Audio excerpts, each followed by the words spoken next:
energizes me. There is nothing more that I love than business planning and planning for the next year and the new year. If I can just ask all of you to please keep your mics on mute for me, because otherwise it makes a lot of background noise and I struggle with that, and it also helps for the recording. I've had a couple of people that say to me, we can't make it in for today, listener, but we don't want to miss this. So I am just recording this session for them so that they can keep track. So something like this really energizes me. I live for planning because I'm a firm believer that if you don't plan for anything in life, then life just happens to you. And if life just happens to you, we get dragged along with everything that we do, that we have to do, that people ask us to do, instead of doing the things that we really planned for ourselves and really looking at the things that we want out of our life. And at the end of the day, if you don't take control through plans with things like this, years would go by, 1 year after the next year, after the next year, without you really getting to where you should be in your life, without really be reaching your life goals, and getting to the things that you really need to grow on in your life. So I am energized when I get to do something like this, because it is such a privilege to be able to work with people and help goal set with them and help them in their personal life and in their business life, and really make a difference where someone can look back a year later and, because I spent these 2 hours on myself on the 4th of December, 2025, my life was better in 2026. So that would be the goal for us through what we get to do here today. I really want to ask you to put things away. When I say things, you know what things I'm talking about. So it's very easy for us to be distracted, but I want to ask you today to spend 2 hours, if it takes that much, to spend that 2 hours on yourself. Don't get distracted by who's looking for you. Put your phone on silent, put the screen upside down. I love to always put it like that, even if I'm in a meeting, because otherwise we get distracted. We see a message come in, we see a phone call come in, we see someone looking for something, and then we are just off the rallies and we are going along the train rather than focusing on what we need to focus. I think I can speak for a lot of us when I say that we very often get dictated to, especially with where life is at, and technology and everything else that can just drag you to the sidelines. And we spend a lot of time on other people and on all of the other roles that we've got in our life, but we don't spend a lot of time on what we plan for ourselves, what our goals are in life. So I really want you to zone in and focus in for the next hour and a half, 2 hours, so that you can start thinking about things that you really want for your life and get some plans together. Now, I did send an email to show you my copy that I've got here. Don't know, can you see it? Yes, no, maybe. Oh, it's very glittery. There we go. Let's take the glossy front page away. So I have printed this off. You can't really see, sorry, it's the filter, but it's in a booklet. You can see that it's binded in a booklet, because this is not a 2 hours where Lesna is doing the work and people sitting in the class or the group is not doing the work. If you've not printed this off, it's not the end of the world. You can always print it off later, but make sure that you've got a notepad, as per my last email, that you've got a notepad and you're able to really start working on this, because this is not just about this work that you do in the next hour and a half or 2 hours with me. This book should become your foundation for the next year, and it could even stretch as far as 5 years, because those are the plans we're going to be looking at today. And yes, we are planning our business and our lives and our careers, but a big part of that is also planning on what you want for yourself personally, planning on what you're doing in your life. So if you've not printed off this, I have got one that I'm going to follow along, like to the side here. And that we're going to work through the categories today. So even if you've got a blank piece of paper or a notebook in front of you, you'd be able to start taking the notes as we start going into this workshop. But the whole idea for us today is to really plan yes, a bit longer term, but my main focus for you is on 2026, because yes, we can set the big goals of where we want to be in 5 years and in 10 years. But if we don't look at how we're going to be working on those things, we're going to get nowhere fast. So I really want you to start investing your time and apply your mind to really look at what next year is going to bring for you. And I mean, we are on the 4th of December, and I know a lot of you guys will be working throughout December, going into January, but it's so important that you start spending time on your planning right now. If you only start after New Year's for January, you're actually too late already, because by the time that your plan starts taking shape, you are towards the end or at the end of January, which means one of your 12 months is gone and there's just 11 left. I think something that I hear on repeat from people is the older we get, the faster time just seems to go. And I don't think that that can be any more true. So I don't want you to lose January, and therefore I want you to start this year already with the planning that you are going to do. So we're going to jump right in, but before we do, with the emojis, you know, those little cutie things here, give me either a thumbs up or a thumbs down. How do you plan every year? Do you extensively write down your plans for the year, or do you kind of like get to the 1st of Jan and say, I've got a couple of goals? So down if you're not extensively planning for the new year. Lots of down, a couple of ups. Elmarie, I've seen yours, which was really, really good. More downs than ups. So I am so happy you are here. I cannot tell you how happy I am that you are here.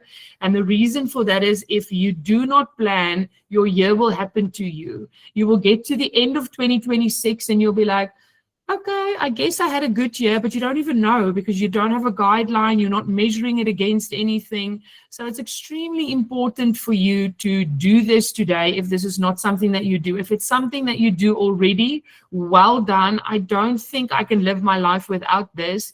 But this is going to help you set a little bit more structure to maybe what you're already doing, or just ignite your mind to say, you know what, my dreams and goals and plans for 2026 is a little bit too small.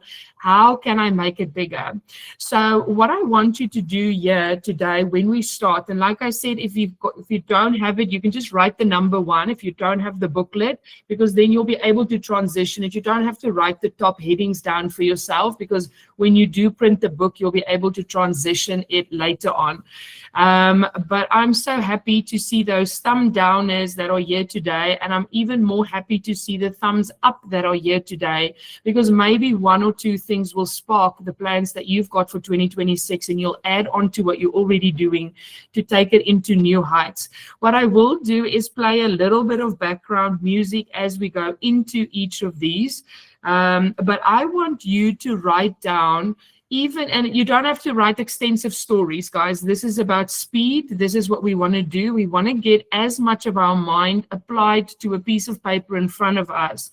So don't think that you have to write extensive stories. If you write some words, it means that when you go revisit this later, and look what I said, not if, when, because you have to. That's part of the planning, is that you continuously go back to this. So first of all, I want you to just think in the broader spectrum, next 5 years. It could be a financial thing. It could be a personal thing. It could be that you want a new house, your first house, a new car, a different phone, whatever it is. But if there's some specific 5-year goals that you've got for yourself, please dot them down. I'm going to give you a couple of seconds, and I'll really start and stop some music as we do these in between. If you're stuck somewhere, unmute yourself, ask a question. Let's not do extensive, long questions, so we throw everyone else off their game. I really want this to become a focus session where you're focusing on what is in front of you on that piece of paper. So what you're doing right now is you are writing down 5 things that you want to achieve in the next 5 years. And like I said, power words. It could be 1 word, it could be 3 words, little sentences, but you want to just dot down your mind. I wondered how we ended up like that. So one day driving. So this is anything in life. This is business, personal goals, family goals, financial goals, you're really touching on anything. It's not just a specific thing like business. You'll see the next one is specifically for 5 years in business. So if you want to split the two up, you can go ahead and do that. So number 2 would be specifically business. And when you do specifically business, you could be looking at a couple of different things. So for example, say you are in a space where you're doing 6 sales a year, or you're doing 2 sales a year, or you're doing 20 sales a year, whatever that is, I want you to write down the bigger goal of where you want to be in 5 years. So we're not looking just at 2026. If you're currently selling 2 houses a year and you want to get to 10 houses a year in 5 years, that's what you write down here. Sell 10 houses per year. If you are on 10 houses and you want to get to 30 houses a year, and that's your 5-year plan, and you write them down.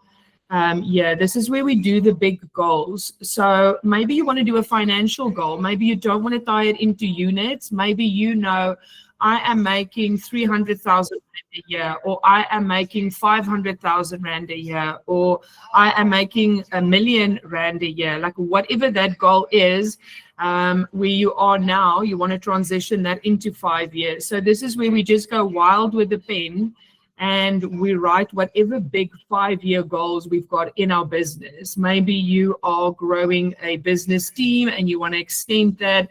Maybe you're growing on social media and you want to extend that. You give it some thought, but in your business, where do you want to be 5 years from now? So not 2026 focus, more long term. I'm going to give about a minute for this, and then we're going to carry on.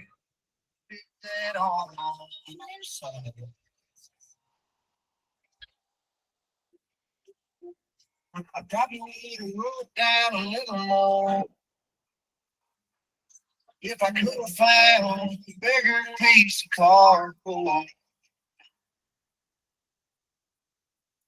My brother Walter was my hero.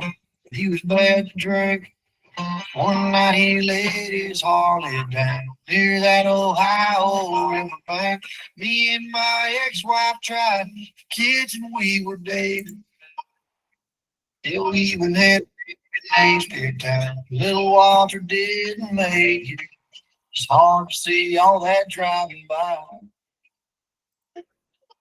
So I just write down Jesus saves, 'cause there ain't no way I can fit that on the sign. Adriani, I've added 2 co-hosts for us. So guys, Elise and Elmarie, if you don't mind helping me let in, mainly when I am speaking, that'll be helpful. Then Adriani, I know you've got other work to do, so if you want to jump off, you're welcome to go ahead with that. So now we are on 5 years of our business. What do we want in our business? Now, first, setting these things are important, because if we don't set them, we don't have the bigger goals to work with, and we kind of can't break it down to say 2026, what do I want to do with you?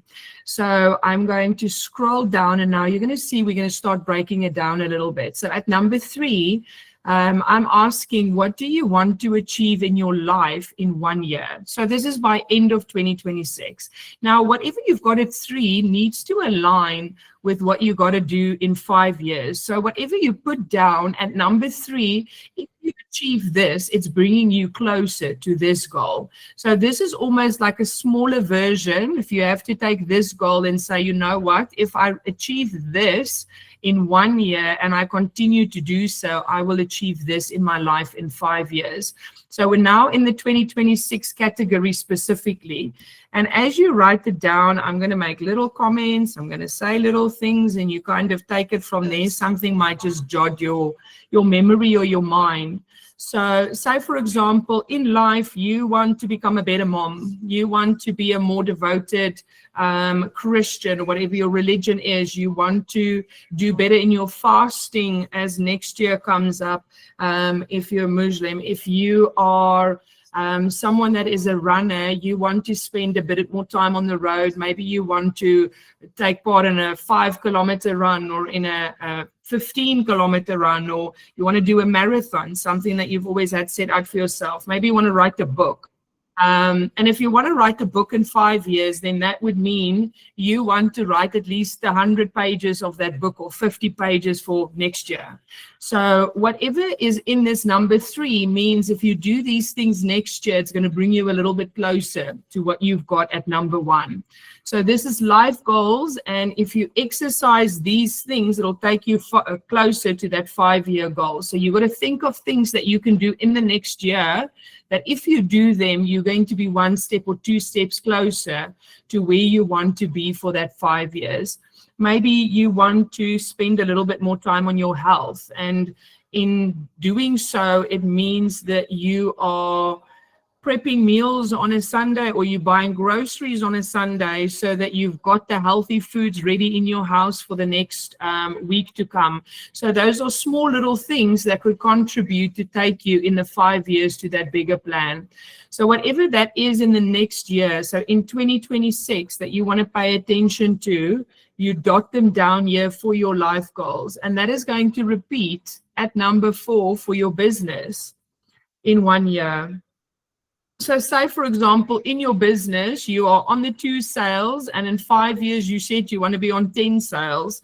So that would mean you would need to get at least 3 sales or 4 sales for next year for you to get to that higher number that you've set for yourself in 5 years. Now, to give you a little bit of an idea, because I've done some breakdown and analysis on the last 4 years of my life, and looking at my business goals, I have noted that a 25% growth is a good, reliable growth for someone to be able to do. So if you're currently standing on a 100,000 Rand commission that you write on an annual basis, it would be safe for you to say you want to go to 125 for next year. You might even want to push it a little bit more, but I want this 1 year thing to be realistic. It's got to be realistic goals that you can achieve. Now, I have also had a year where I jumped with 213%, not the normal 25% that I'm now doing constantly year on year.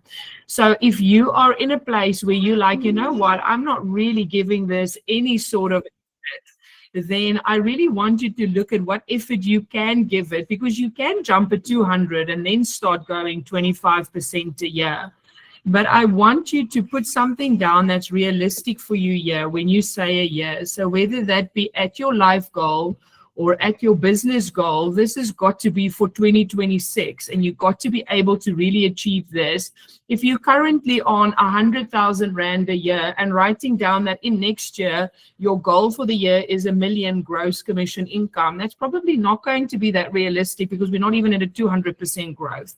So I want you to be realistic when we get to these 1 year things, because these are things that you have to be able to achieve to get you to those ones. These have got to be realistic things that you break it down into, not just in the cloud thoughts, even though I want us to push ourselves and think in the clouds as well. When we get to these 2026 goals, we're not going to say, I want to lose 50 kilos this year.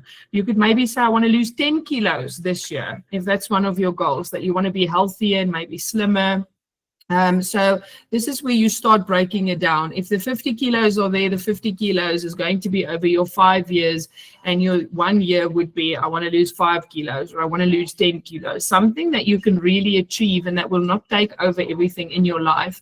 And in your business, the same thing. I want you to have a realistic growth. So at minimum, 25% growth. Yes, you can do a 200% growth, but it's going to take commitment. So this is going to come down to how much you want to commit of that specific sector. So whether that be your life sector or whether that be your business sector, I want you to say this in 2026 is completely doable for me. And now I'm going to play music and shush a little bit, but if you guys want to ask something, you're welcome to do so. Your name stands on the map, and the angels fly. One of the 1-year things that I think you can also include is to really start looking as a real estate agent in your business as a business. I find that a lot of real estate agents don't do that. They live from commission check to commission check. And then sometimes someone comes with what they think is like a little golden opportunity. It's not a golden opportunity if you look at the bigger picture of your business. So I really want you to look at your real estate business as a business. And when I say that, that would require you to go back a year, 2 years, even 3 years, and to write down what was your annual income for that year. So if we look at 2023, 2024, 2025, we're at the end of the year now, so it's never easier than it is in this period of time. If you say, okay, for 2023, not the amount of houses, but the gross commission income that you had annually for that year, you count them all up. And you do the same for 2024, and you do the same for 2025. A lot of your companies will have software in the back office that will allow you to do that. If it's not there, then go do a little manual process and write them down. This was my sales, so this was my gross commission income for 2023. This was my gross commission income for 2024, and this was my gross commission income for 2025. Then what I want you to do is per year, go take that and divide it back to your per month. So in other words, if this was your gross commission income for the year, you then divide it by 12, it's going to give you a monthly income. Now, if you do that for 2023, and you do that for 2024, and you do that for 2025, because we are in December now, so even if something is still due to pay out before deeds office closed, you're able to include that already. But that's going to give you a very beautiful picture of the last 3 years of your life to say, you know what, I'm doing good. This is my growth annually. You'd be able to see that percentage growth. Remember, guys, ChatGPT is your friend, so you can even ask ChatGPT. You don't have to go manually sit there. If you've got your list written down, or you've got your transactions, and you can take pictures of that amount, stick it into GPT. If you're not keeping them on a sheet, ask GPT to put them on an Excel sheet for you, because I'd recommend you do that. To keep them on a sheet so that you can see year after year the amount of sales that you've done, the amount of gross commission income that you've done. So you will be able to see your personal growth from 2023 to 2024 to 2025. You'll be able to see your monthly income. Maybe it's been staying steady, maybe it's gone down a bit, maybe it's gone up. But that will give you a very good overview of where your business is standing at the moment. Now, the reason I want you to do that is because a lot of agents don't do that. They only look at what's the next commission that's coming in, what's in the pipeline that's due to come in, and they don't look at what they've done already. They don't look at what they've done in the last 6 months. They don't look at what they've done in the last year. So even if you're a newer agent and you've only been in for 6 months or for a year, for 2 years, do it for that period of time. And then what I want you to do with that is I want you to go see what is your monthly income. Now, I don't want you to just see what your monthly income is. I want you to take this a little bit further and be extremely honest with yourself. How many hours are you working in your business weekly? You've got to be really honest with yourself. How many hours are you working in your business weekly? And you can say to ChatGPT, if I'm working 3 hours a day in my business, and if I take that over 5 days, because I'm not really working weekends, or I'm also working those on weekends, please tell me how many hours did I work on a monthly basis and how many hours did I work on an annual basis. It'll tell you. Now, I want you to look at the hours spent versus the money that you've made, and then ask yourself, if I spend more hours, could I double this income? Now, there will be a lot of you sitting here today that goes, listen, I've got no more hours to spend. And that's important that we bring that conversation up, because that is something that we can easily, as real estate agents, say to ourselves, listen, I am working 8 hours, I'm working 12 hours a day. I really have got no more time, so I don't know how I can increase my income. Those are the conversations I love to have. Those are our productive agents, but they're already maxed out in some sort of a fashion. I was there 4 years ago where I was like, it's impossible. there is no way for me to get more money out of what I am doing because I'm already putting out maximum hours that I can. Then the amount of time I'm spending with family, trying to also do the household, what I got to do. So I was kind of in this place where I was like, sure, no, like this is good, but this is as good as it gets because I've got no more time. And then if you are there, this next part is for you. So then what I want you to do is I want you to go look at how you are spending that time. And I'm going to go here again, this little devil where I'm playing music on for you right now. This little devil very often could be dictating where your time is going every day. And that's not a strategic plan. That is you being dictated by a device of what is happening hour on the hour on the hour in your life. And if that is the case, it means that other people are dictating what your day, what your week, what your month, and what your year is going to be like. I have become extremely strategic and strict over the last 2 years of what I allow for disruptions in what my plans are. What do I allow for this phone device to pull me into directions, and what do I not allow? And guys, that's something that is 2000% in your control. You decide if you are going to run off after this device every single second of the day, or whether you are going to have your plan for 2026, which we're going to break down and break down and break down today, and you are going to be dictated in that plan by this little device, or whether you're actually going to be dictated by the plan, this book that we're working on, this strategic plan that we're working on. Now, this is vital because for me, this is where more discipline than any other discipline for a real estate agent comes in. So let me tell you the things that I've done, and maybe something can ring true to what you're doing right now and what you can see yourself change. So one of the things that I've done is my phone is 90%, if not 95% of the day on silence. Reason for that is if I get distracted by every ping, by every message, by every group, by every, even if you put them off, by everything that is happening on here, my eyes is going to fall on the screen. I'm going to see it. And that's why I tell you, I even will turn it upside down when I'm busy with other things that is in my plan. So the reason that I've decided to do that is the alternative to that is there is a lot of people that has got access to this device that is then dictating to me, what am I doing today? And if I follow that, I'm not following the plan that I've set out. And if I don't follow the plan, I will get dictated to 7 days a week until I get to the end of the year, 52 weeks have gone. And I'm like, I've done worse than I did in 2025, or I have actually like been so distracted, but I was busy. The whole time. What are you busy with?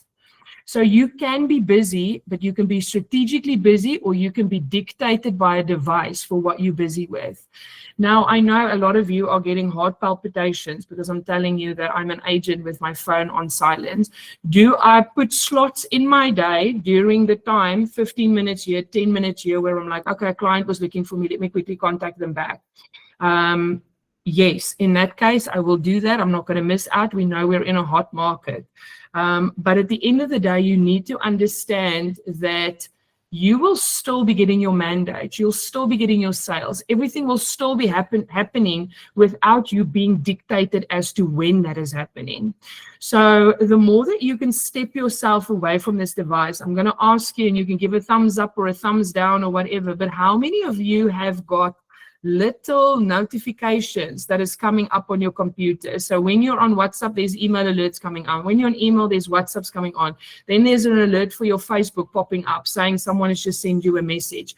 Like all of these little notifications, if you've got those things going on, guys, turn it off today, because that is not anything that's good for you. That is going to take your mind off what you're doing constantly throughout the day. Now there's something on Facebook. Now you think, I haven't posted in so long. Now you see a WhatsApp, you're like, oh, maybe someone's looking for me.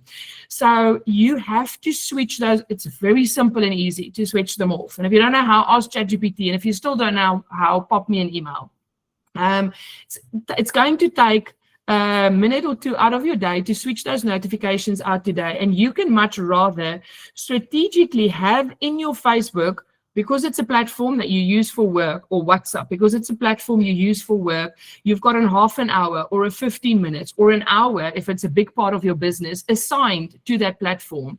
And in that hour, that's what you do. Then you are not distracted by your emails. You're not distracted by another platform. Say it's WhatsApp.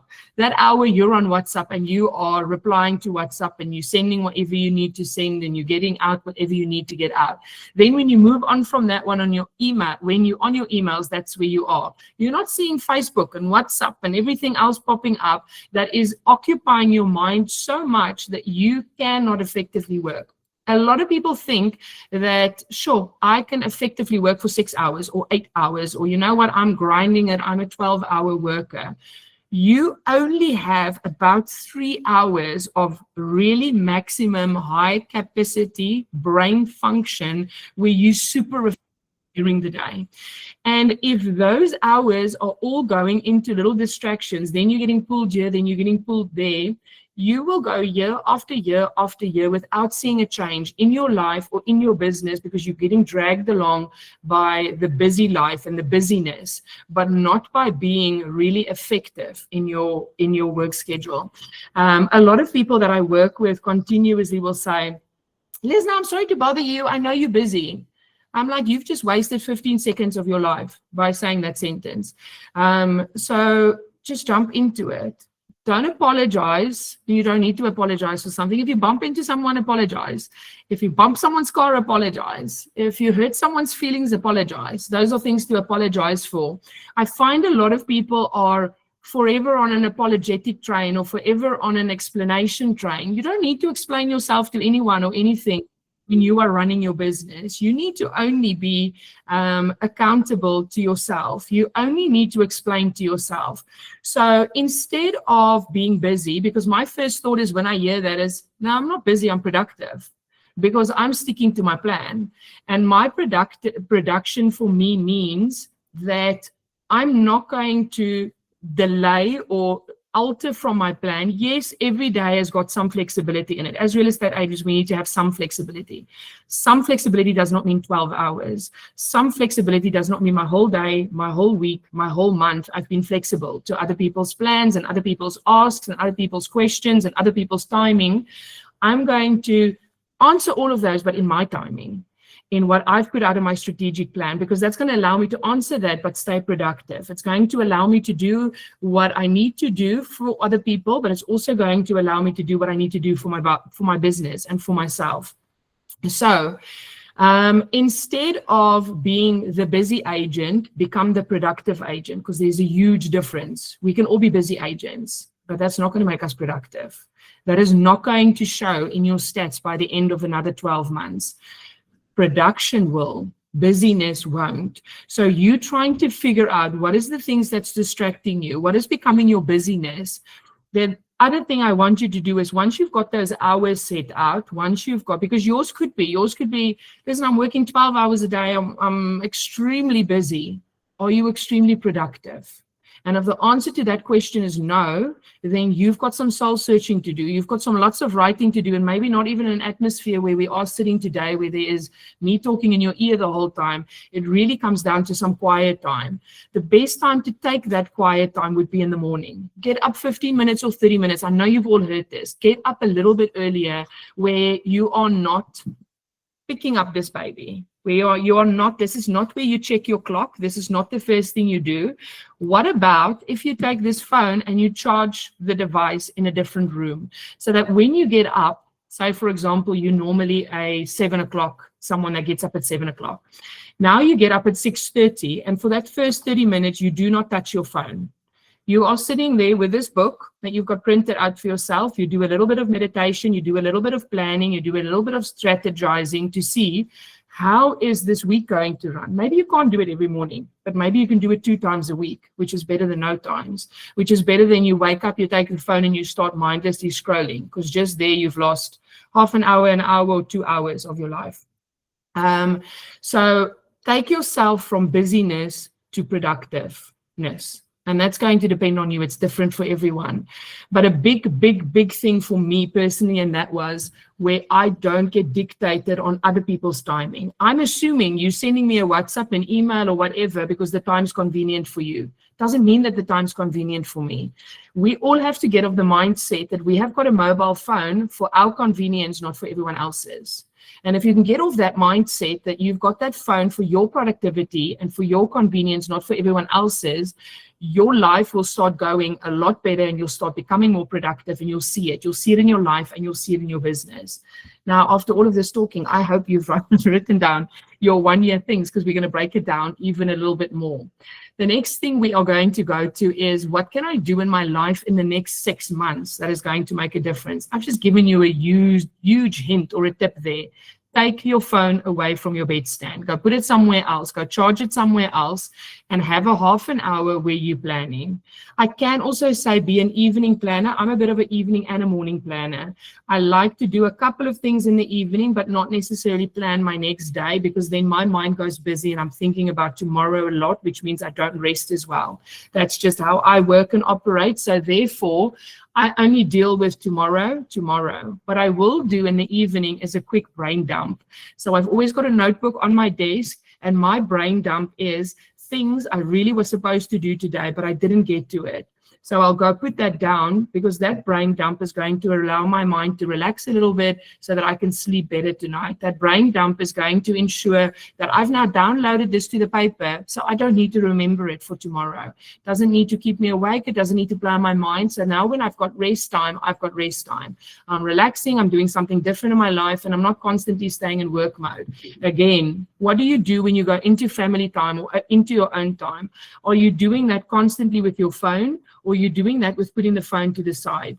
Now, what I like to do very often when I have a relaxed time, maybe I paint a little bit on a Sunday, and in that relaxed time, I like to be productive in everything that I do.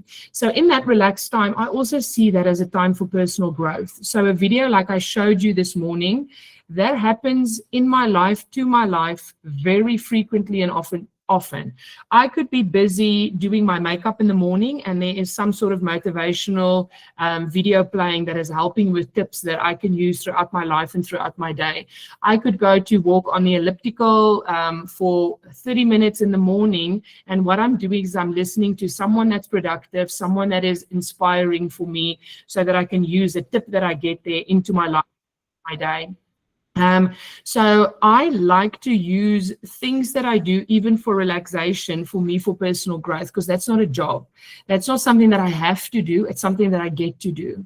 So when you are driving in the car, getting ready in the morning, busy packing lunch boxes in your kitchen for the kids, what are you doing with that time? Are you just in quiet? Are you listening to something that's motivating? Are you always listening to music? I have got my music time, and my music time is, okay, you need to relax a little bit, listen, because you're overthinking. So let me put some music on, drying my hair. I can hardly hear the music, but between the music and the hair dryer, I get to just take my thoughts off it a little bit. So I'm not just thinking about what I have to do, what I got to do, what is needing to happen next. So I want you to write down a couple of things that you need to achieve in the next 6 months to get you to the year goal. Okay, so now we forgot about the 5 years. Now we're looking at the year. So what can you do in the next 6 months to really make an impact on your life? Maybe that is just going for a walk once a week. That's it. It's small. We're not doing big goals here, guys. Here we're doing small things to get to the bigger goals. So maybe you can just fix one meal a week. One meal a week can be better for you than what it is right now. You can go for a walk once a week. You can read 2 pages of a book for 3 times a week, because that is going to get you to finish the book. But here we're thinking smaller. We're thinking things in the next 6 months that you can start putting into your life that is going to make a difference as you move forward. So whatever, put little, I call it brain dumping, put little words down there that comes unto mind that you think, and these have got to be smaller goals. These have got to not lie like a mountain in front of you. These aren't about what you have to do, it's what you get to do. What do you get to do in the next 6 months where you allow yourself a little bit more time in your life for something you want to do, for you to achieve something in the longer term of your life? And then right below that, it's going to be what can you do in the next 6 months in your business.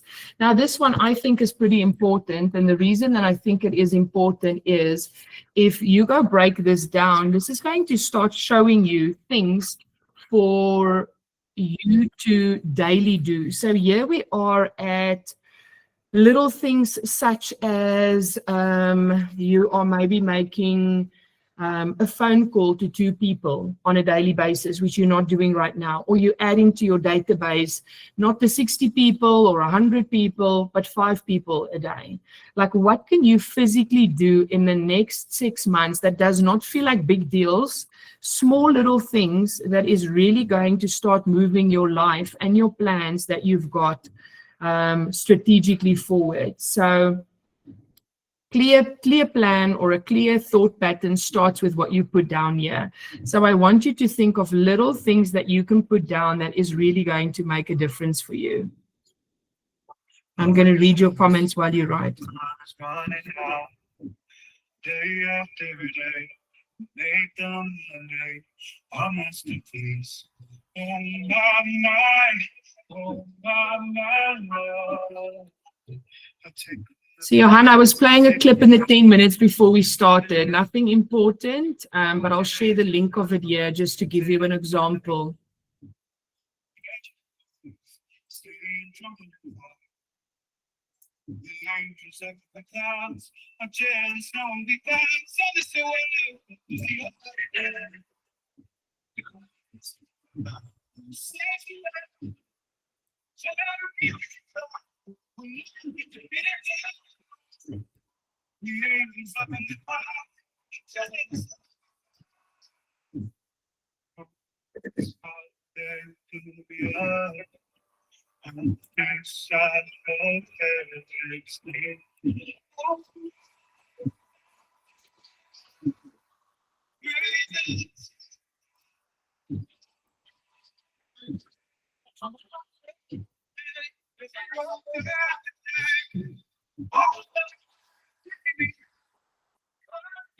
The next thing I want you to write down next to this, well, actually, there's a little block for it, but keeping the next 6 months in mind, what I want you to do is write down at number 7, how will I know I'm making progress?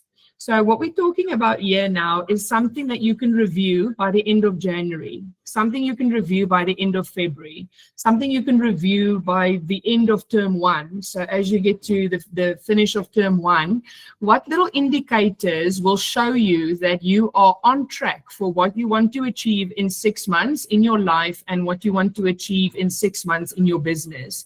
So this becomes your little telltale signs. Now, if you said you are going to become more fit and you're going to walk once a week, if you get to the end of February and you've not been walking once a week, you know you're not on track. Okay, but you're not leaving it to the end of the year to figure out that you've been skipping, or to 6 months to figure out that you've been skipping on this.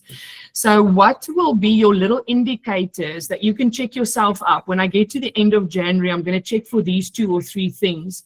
And this will be indicators for me I am on the right track. I am actually following through with what I want to do and what I need to do.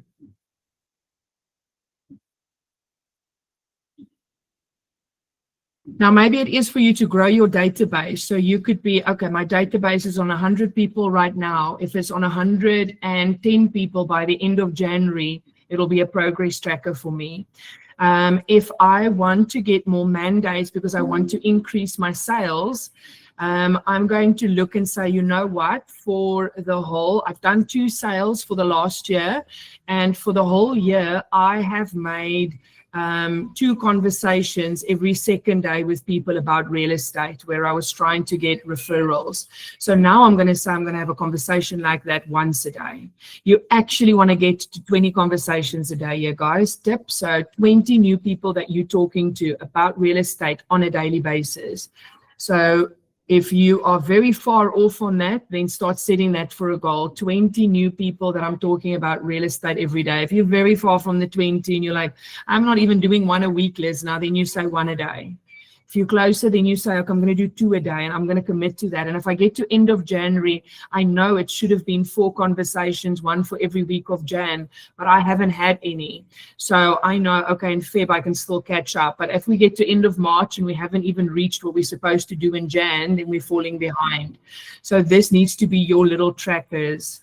Mpho, go for it. Hello, good morning. Good morning, listener. Good morning, everyone. Listener, with everything that we are doing right now, there is social media strategy and planning. I found that being active in social media, it's such a full-time job. It's while you have to work to be productive in your work, but also with social media as well. It's quite a lot to work on for you to be able to now post. 100%, Mpho. I get you, and I love that you brought that up because that speaks right into what I just spoke about. So you use the words, there is a lot that I have to do. Do you have to do it? Are you going to prioritize that over the rest of your business? Does your results show to you that if I do this on my social media, I'm going to get this in my business? So when we go back on those 3 years, year 1, year 2, year 3, what is important when you identify those mandates is, where did I get them from? Where did these mandates come from? If I got them all from social media, then 100% I better be pouring in more time here. If I got them because I spoke more to family or friends, it's going to tell you what you need to do a little bit more of, because that is where your results are lying. And it'll be different for everyone. There would be people on here that is really seeing their results from social media. Yes, then you have to, because your business model is dictating that you have to do more of that. If you are new to all social media, I'm new to Facebook, I'm new to Instagram, I'm new to LinkedIn, I'm new to TikTok. Now I have all of these profiles to upkeep and maintain so that I get to run my business. Is that the truth, or is that something that you're telling yourself that you need to do? Because for me, I would much rather say, that is new, that is new, that is new. So how much time am I going to spend on it? I will spend not a half an hour a day, I'll spend an hour a week on my social media. Or I will spend 2 hours a week on my social media, where I'll block those 2 hours out and nothing else will bother me in that time. I will not be looking at anything else. I won't look at my WhatsApps. I won't look at my emails. If I said I'm spending the hour or the 2 hours this week on TikTok and Instagram, I won't be looking at Facebook or LinkedIn. I will be spending it where I've dedicated that time to go, because next week comes around and I'll be spending those 2 hours on the other platforms again. So what I'm telling you here is, there is no have to in this life. I also don't have to talk to anyone that decides that they have to talk to me today. What I have to do is follow my plan. And what my plan is what I set here to do. So you have to think, only you know, because this is different for everyone. I can't say this is what you must do. Nobody can tell you. That's the whole point of this exercise. What you must do is see where you're in your business right now, what is being most fruitful for you in your business. And whatever is most fruitful for you in your business, 2026 better have a lot of dedicated time to that. And when I say better have a lot of dedicated time, I mean non-distracted, dedicated time to that. That means I'm not picking up my phone when I'm busy with that. I'm not checking my emails when I'm busy with that. I'm definitely not scrolling my social media. People book out time for social media, Mpho, and they sit for that hour and they look at what everyone else is doing. And that was their research. You'll be researching for a very long time. Sometimes we just need to go over into action. And in action, it means I've put out an hour for my Facebook this week. I'm not touching any other profile. I'm only touching my Facebook. And when I'm touching my Facebook for this hour, I am going to prep 4 posts that I can preset to go out in the next week until I get to my next hour again for Facebook. If I decide, if you've done my LinkedIn training, if I've decided I'm doing 10 minutes a day on LinkedIn, that's all I'm doing. And my 10 minutes a day is not going into scrolling. It's going into the productivity of connecting with 5 people, liking on 5 people, posting on 5 people, and maybe making one post for myself in one of my 10 minutes throughout the week. Does that make sense? Because otherwise, yes, you could be spending a lot of time on a lot of things that is busyness and not productivity for you. So it's extremely important that you don't get pulled into a million directions. And the only way you can't do that is if you do what I'm telling you to do 2023, 2024, 2025, the last 6 months, depending on how long you've been in the business, what has shown me the most productivity. And then what you got to do is dedicate more time to whatever has given you the most productivity as you go into next year, as you go into the first term, as you go into your 6 months and your half year. So I think one of the biggest things in real estate is not being sidetracked by what everyone else is doing, but by analyzing your business and do more of what is productive for you. Hi. I am going to go down to number 8. And in number 8, if you want to give me a shout out so we can talk about this a little bit, I think it's great to do brainstorming as well. What is the biggest pain right now in my business? If you want to tell us, Christian, go for it. I'd love to hear. So my biggest drain is that I'm just exhausted. We kind of just spoke about it. You mentioned that you have kind of 3 hours of full-on production and full-on focus. And when it hits literally 1 o'clock or 2 o'clock, I'm like cooked. So I start at 5:30 in the morning. And by 2 o'clock, when I have to schedule my video shoots for social media, I am just like, my brain is just tired. And I'm like, you know what, I'm just going to lie down 30 minutes and then wake up. Then when I wake up, I'm still tired. And I'm like, you know what, let me just take it a little bit easy. And then the day clips over and then I'm following up with some stuff. So I'm drinking vitamins and tablets and omega-3s and man, everything because I want to produce it. I don't know if it is. Yeah, I'm just that's most probably the biggest thing that my mind, like if I have appointments, that's fine. It's a different scenery. But when I want to do video shoots and speak more, I'm just tired of, I'm like done. I'm done. I love that. Okay, Christian. So this again is going to be different for everyone. So I'm going to put out a couple of scenarios so you can kind of go, okay, this is me. How can I change this? So I can be very similar to what you just said. And I think most people are, because we, like a lot of the tasks we have to do is very repetitive. When you got to do things on Facebook, when you got to do canvassing, when you got to do farming, when you got to speak to people for COCs, when you got to speak to buyers, when you got to speak to sellers, there's so much going on. But all of us as individual, in the sense of what gives us energy and what takes away our energy. And very often people would think that because someone is an extrovert, they can talk all day long. An extrovert does not mean you can work in that high production zone all day long. We are all the same. We're all going to get tired, no matter whether you are an introvert or an extrovert. You're very good at conversations. You're very good at computer work. All of that is actually irrelevant, because what it comes back to is those, I almost want to say, those personal choice kind of things. So in your personal choice things, there would be things that you are looking forward to every day that you're like, I'm excited about this. I really love doing this. So if you do those little things, they normally will energize you more. Now, what a lot of people do is they take their most energetic time, those 3 hours a day, and they'll spend it on that thing that they love. But I'm going to ask you to pause that thing that you love and put it in the afternoon. Do the thing that's more of a drag for you, the thing that will be very important in your business, the thing that's going to get you the next listings. Those are the things you've got to preserve for those 3 hours, because that's where your production lies in your business. That is where you've got that high, you've got the drive in the morning. I'm going to do this, I'm going to do that, I'm going to do that. If you spend that 3 hours on getting more mandates, working on more sales, doing collaborative things that is going to give you sales, that means that even if you get your downtime in the afternoon, your production has still happened. But then the art, and it's not going to come overnight, the art is going to be for you to find what are the things that I can do When I am low, because it doesn't take a lot of my energy, you've just said, you can be out at a house, you could be with an appointment with a client, because that's a change of scenery and it kind of takes you away from what you're doing here. So I want to challenge you by saying, okay, so you probably energize when you are with people rather than when you're not with people. Or maybe it's just the change of scenery because you're spending a lot of time on the computer. So now you energize more when you're out in the field.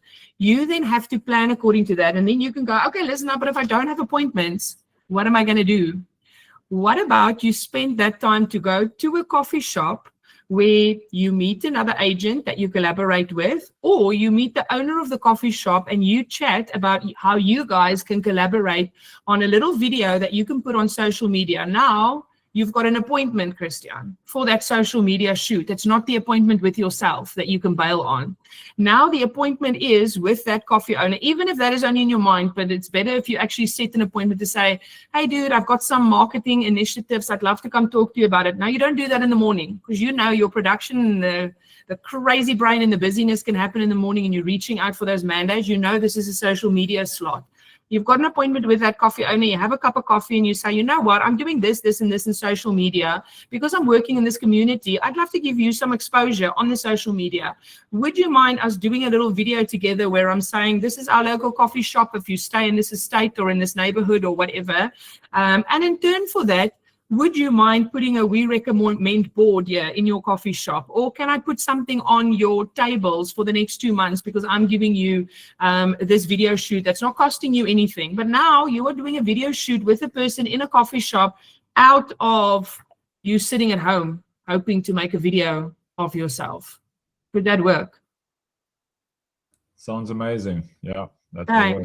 So what I tend to do, because I also get tired, we all do, is I tend to schedule myself for 2 days in advance always. So I'm always booked for the next 2 days. Now, whether that be my production time, my time that I have got meetings with agents, my time that I have got meetings with buyers, my time that I go to a networking event because I'm hoping to pick up potential sellers, I have got my days scheduled back to back to back to back, because now it does not allow me to flake on myself in the afternoon. Because if you've got a coffee date booked with another agent that could maybe revamp you a bit and you can get an idea with a coffee shop owner, with the local library, where you're doing a little shoot, even if you don't feel like people and you go do it in a park because that's on your menu, I'm going to shoot that park, I'm going to do a little bit of nice video there and say that this is one of the most popular parks in our neighborhood. It's some good content that I'm putting out there, but I'm getting out and I'm doing something different. So you want to schedule a fair amount of different things throughout your day that is going to keep your mind active, keep your body active, and not just have plans with yourself. If I had to have plans with myself every day, I would flake on myself most afternoons. I'm not even going to lie, because I am tired. Everyone is tired then. But because I've got something booked, I'm not going to cancel on someone. That is completely against my values. I don't just cancel on people. So if I've got something booked and that works into my plan, then it means when I'm most tired, I'm going to get re-energized because I'm doing something different and I'm doing it with someone else and I'm committed to that already. So whatever else I could distract myself with is less charming. Another big pain in your business. Anyone, if you want to go for it. Well, listener, Yvonne here. From my side, it's pivoting. I mean, between property on the one hand side and doing that and getting individuals within my team. And yeah, it's a very uncomfortable position to be in if you're there all the time. Do anything that you're uncomfortable with. That's point number one. If something doesn't come natural to me, I won't be doing it. Now, that doesn't mean you find things that just comes natural and you don't push yourself a little bit to do something out of your comfort zone. But you are speaking of it as if it's two different events in your life. And a lot of people do that with a lot of topics. So they've got two different events in their life. They do their family and then they do their work. They do their building their business and then they do their sales. They do their picking up the kids and all of that, and then the other side is the work. And then what about you network while you're picking up the kids? So you kind of put that into your daily plan when you know you're going to pick up the kids. Instead of sitting in your car, you're now going to get out and maybe stand there and talk to someone. You are going to look at what's in the market in your area, and you're going to connect with an agent to see if you can invite them into your listing, and they can invite you into their listing, and see if you can collaborate. What if it's all part of one plan? What if we do not dissect our life to fit into different boxes? That's just a question. What if what we get to do for life is all part of one plan and not what we have to do? If you are sitting in a real estate position and you go, I have to do this, you're in the wrong place.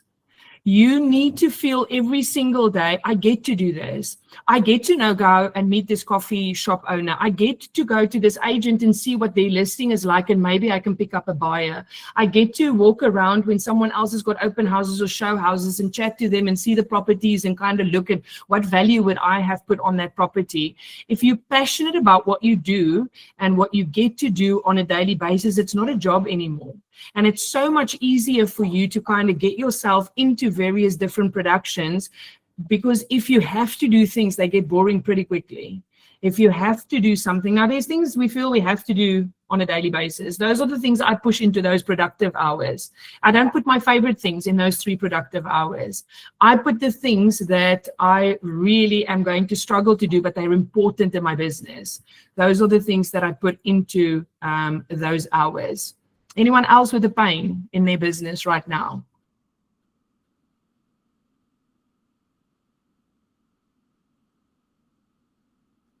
Lisna, Looking I at find the admin side the biggest time waster and things that tend to drop.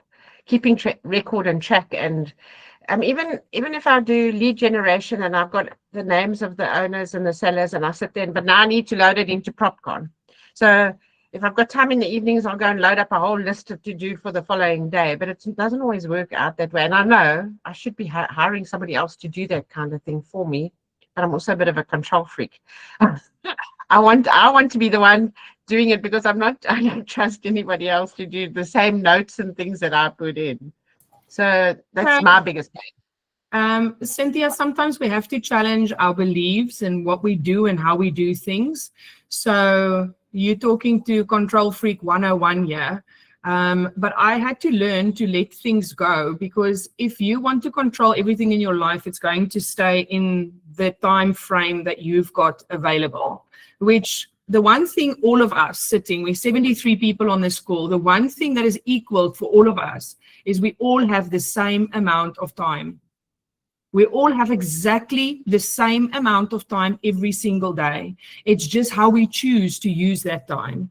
So if you choose that your notes has got to be your notes, the least you can do for yourself is put them onto a CRM system. If you choose that, you know what, I can be a bit flexible on my notes, because sometimes someone can put something on there, or I can put something on there, or someone can load something for me, and then later I go put on my notes, because that is going to make my time more productive, then that's what I'm going to do. Now, when you do these maths that I told you before, the 2023, 2024, 2025, and you work that into a monthly, and you've said, I work, whatever your working hours is, I work 40 hours on a monthly basis. That is what I'm putting in. You can also ask ChatGPT to revert that for you into a rate. Like, how much per hour is your time costing you that you're actually working? Now, when you become more productive, you add more of those hours, your income will climb. So if you're working 40 and you go to 80 hours, which is extremely doable, that's like still having the most chilled job in your life. And you do that increase in time, you can double your income, 100%. But it is how you then spend that time. So that hourly rate has become something extremely, extremely important to me in my life. Because whenever something comes up, whatever it is, whether that be something family, friends, work, the way I do work, and I look at that hourly rate, I'm like, is it really valued, my time valued at this? Will I pay this for the next half an hour, for the next hour? If you're not willing to pay that fee that you're supposed to pay yourself in that time, you should not be doing that task. You should not be spending your time on that thing. So for me, for example, I do not see the need for people to call me constantly. There's a lot of people that love a telephone. Now, something that could have been a 30 minutes or a minute of my time to support them in exactly the same way, then chatting to them on the phone for a 20-minute, because now it's become a whole blown out conversation. If I put my phone down and I can have 3 of those calls in an hour, and I go look at my hourly rate, if I spend my hours like that, my hourly rate is going to drop heavily. So I refuse to do something that could take me 30 seconds or a minute and spend 20 minutes on it. Again, production, which is a choice. It's not busyness. Busyness would be talking 20 minutes, 30 minutes, sometimes even an hour on the phone. Sometimes people would even call while they're driving because they've got all the time in the world. I also call while I'm driving, Bluetooth. Don't have the handset in your hand. However, I still think of that call exactly the same way I would have thought of that call if I was standing or sitting in front of my computer where I'm busy with another task and I'm dealing with that call. Is that call going to be part of my production, or is that call going to be something that I'm booking out for personal time today? Because if I've made a 20-minute, half an hour conversation, which has been extremely lovely to have, it wasn't productive. So what I see a lot of people do, and I'm sure this happens to all of you, someone says, can we just book an hour there? A quick online meeting for an hour, or a coffee for an hour. Does that need to be a coffee? Does that need to be an hour out of your calendar? Is the value of that conversation going to translate what the value of your hour is? Or could you have spent that hour differently in your business, in your life, that could have actually upped your productivity, upped your income? Those are questions you have to ask yourself. And those are things you have to, in your own mind, start conditioning to say, I spend my time like this, or you know what, I'm not willing to spend my time on this because my hourly rate is valued at this. And what I want you to do is not just look at your hourly rate now, but look at your hourly rate if you get to the income you want to be in 5 years. So if you said, you know what, I want to be able to work this amount of time per month and get to this on an annual income, and you break that down, what is your hourly rate? Because if you are using your hours as someone that has got the earnings of 100,000 Rand a year versus using your hours like someone that is earning R1 million a year, if you stay in the mindset of the earning potential or the way you spend your time on 100,000 Rand, you cannot with 100,000 Rand mindset become someone that's earning an annual income of R1 million. So you have to start not just looking at the rate you're earning right now, but look at the rate you want to earn. And then break that down in your working hours. And then start asking yourself, is this worth 1,000 Rand for me if I have this conversation in this hour? Is this worth having for 3,000 Rand if I have this conversation in this hour? And if the answer is no, why are you having that conversation when it could have been a quick email or a quick WhatsApp exchange?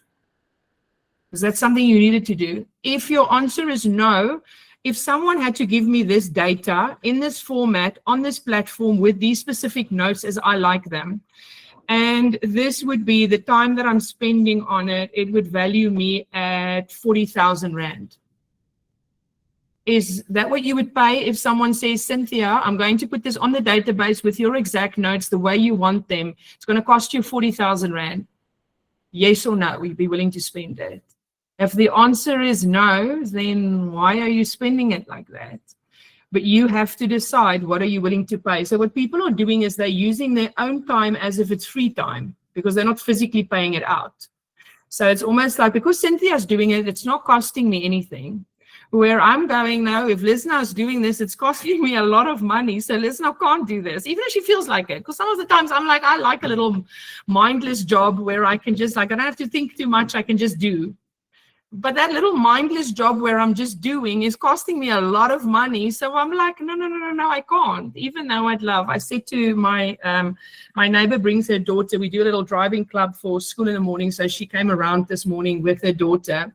And we spoke about how we use your time and what we do. Now, if I choose to be spending my time on this specific task, it's costing me that much money, then I have to say it's worth it for me. And we had this conversation again, and it's fascinating when people are working for themselves, because what they're willing to pay out or not pay out, and then versus what their willingness is to spend their own time on. So I said to her, you know what, sometimes my dream is for a conveyor belt to come past me. And every time a box comes, I just put a sticker on. Be a nice job, right?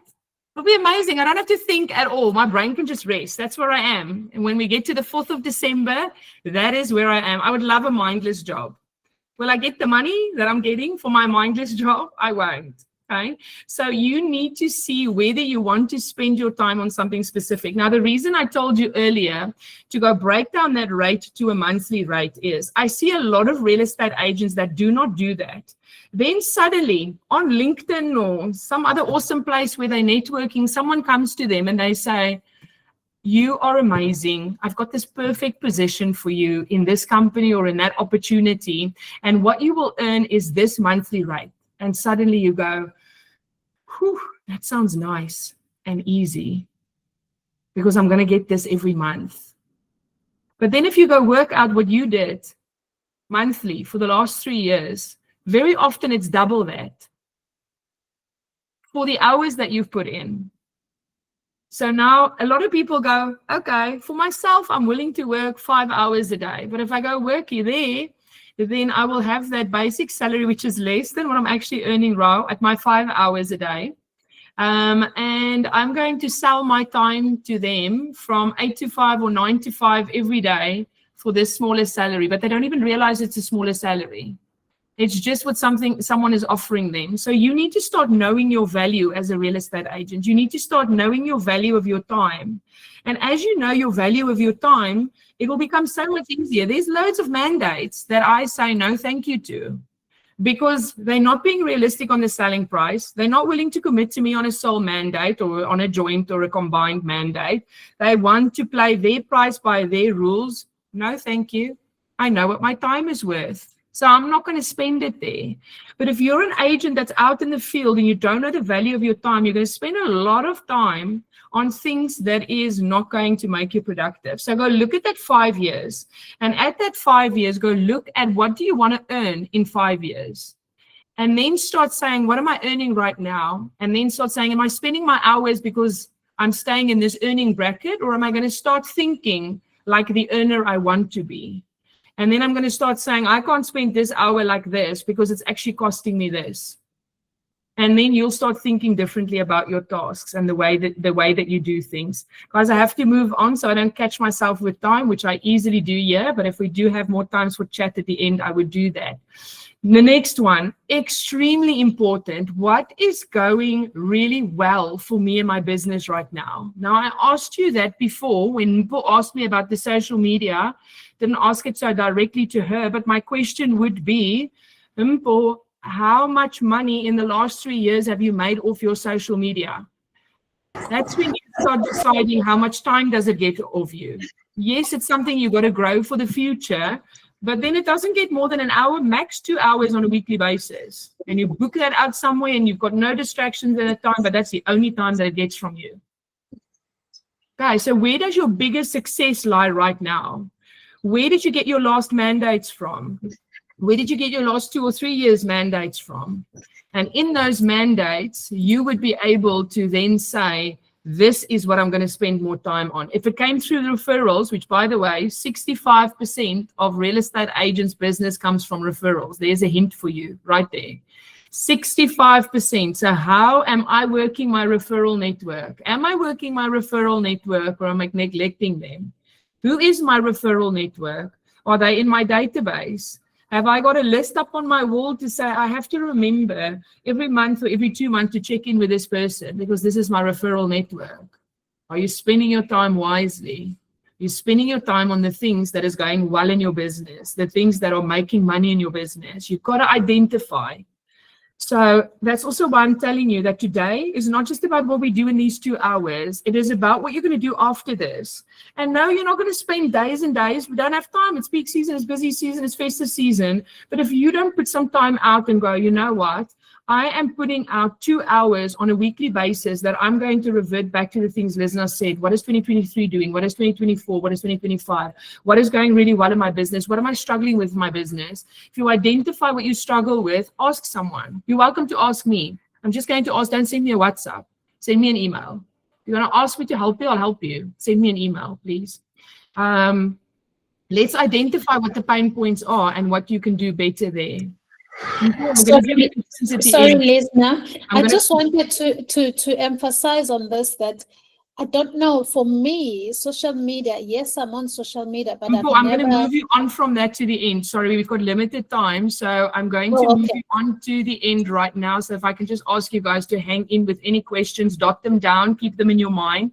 I don't want to get caught off guard where we're not through half of this booklet. Okay, so if we move on from there, here we get to some fun things. So this is for year ending 31st of December 2026. You'll put in here. So when the year ends next year, your personal objectives, and it's all the F's: family, faith, fun, friends, fitness.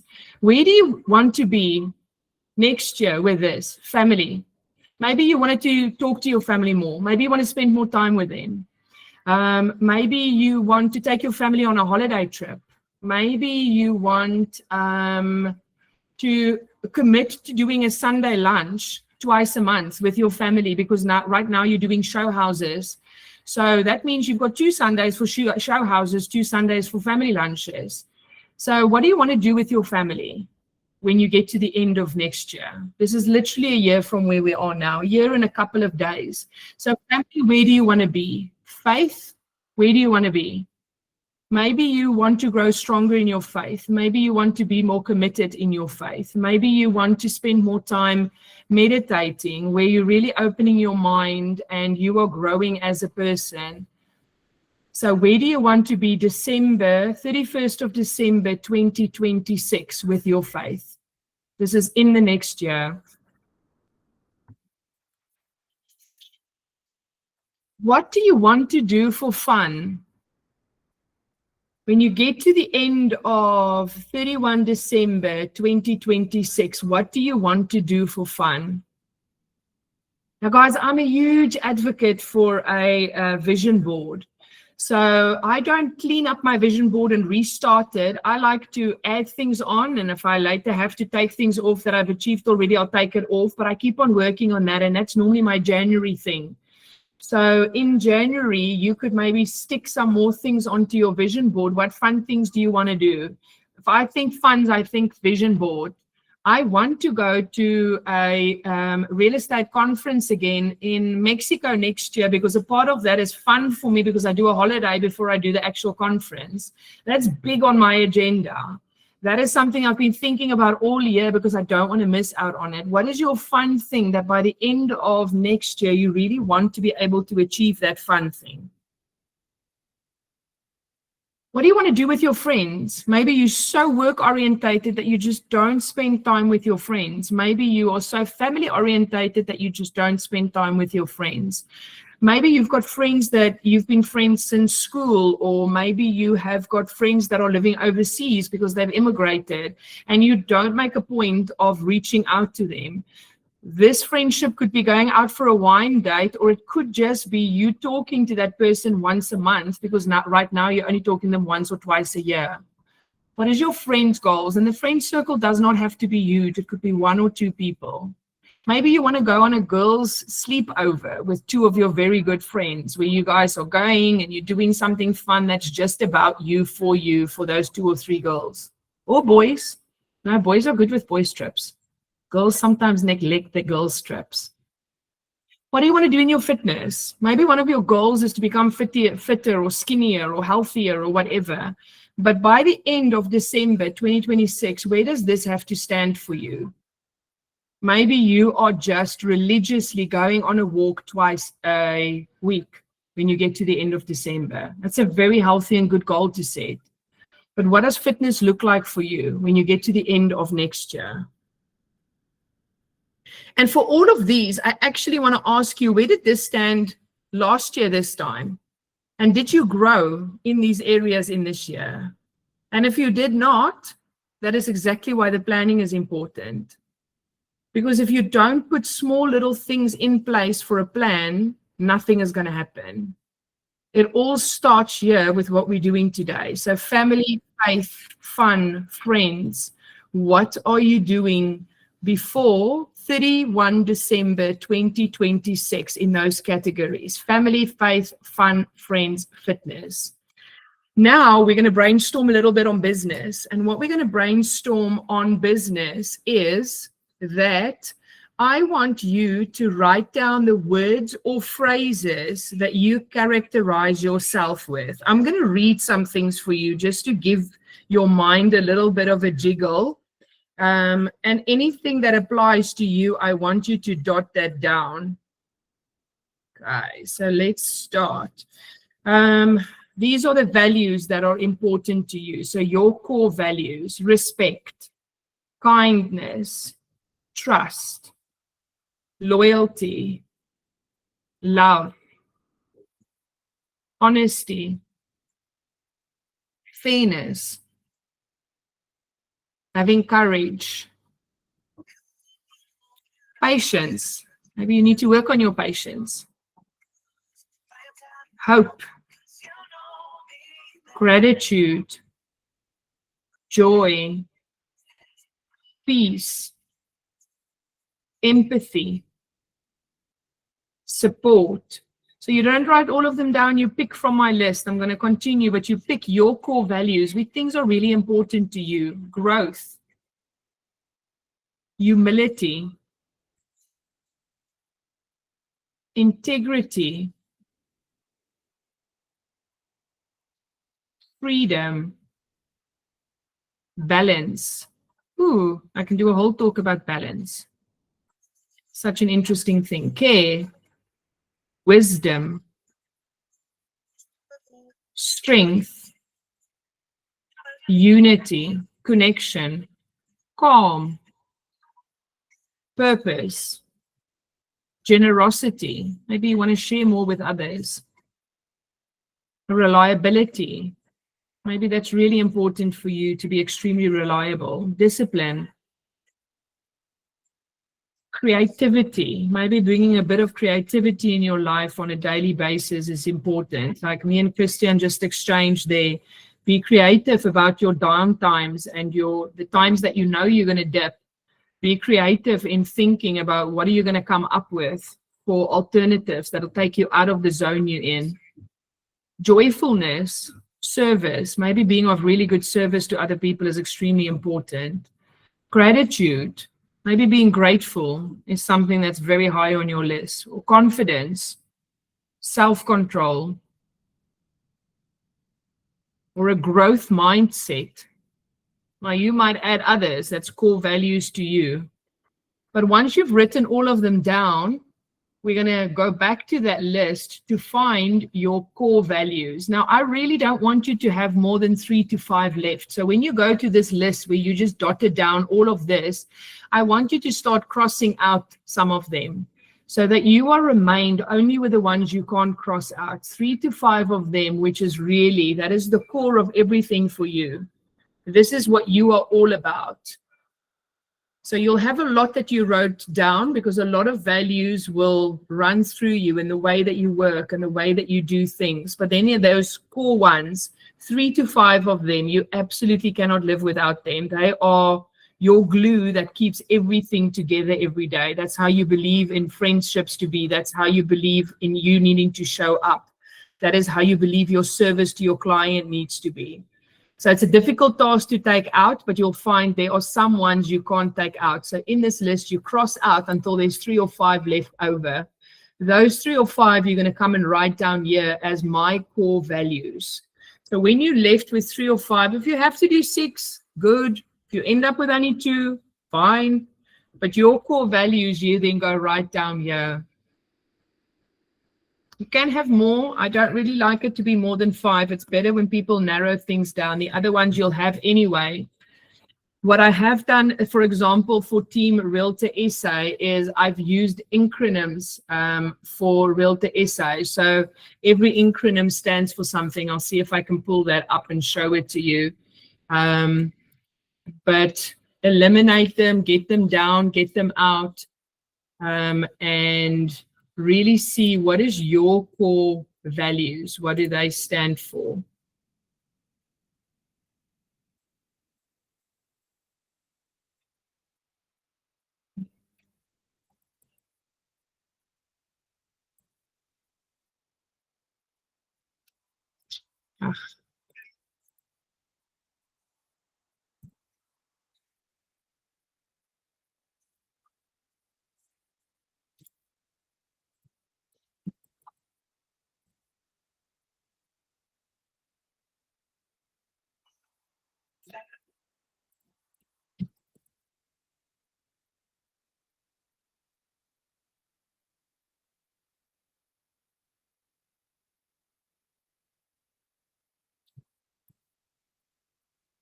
Now I don't see one fast now. If I've got time later, I'll show you. I don't want us to fall behind. So you identify your main core values.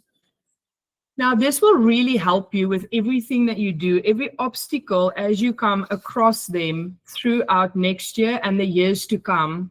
Say you are placed in a difficult position with a buyer, with a seller, with another agent, with your boss, whatever the case is. If you go back to your core values and you read through them and you think about them, it will give you the direction of what you need to take. How do you need to navigate this? What decision do you need to make for you to stick to your core values? The most important thing for us in life is if we can stick to who we are authentically ourselves, that is the most important thing you can do for yourself and for people around you. So having your core values identified is extremely important. And you can even take a little picture in GPT and say, these are my core values. Can you help me write a little mission statement for myself in my business? Now, you will get to your mission statement also if you answer the following questions. Why am I in business? Why are you in real estate? If it is just for the money, you're probably not going to be in real estate long. If it is for the freedom and the flexibility, you're probably not going to be in real estate long. It can't be only for those things. Yes, they're nice contributors. It's good to be able to have the ability to make good money. It's good to be able to have some flexibility and freedom. It is good to be able to say that I am doing this to transition people in a system. But you have to have a core value coming into why are you in this business.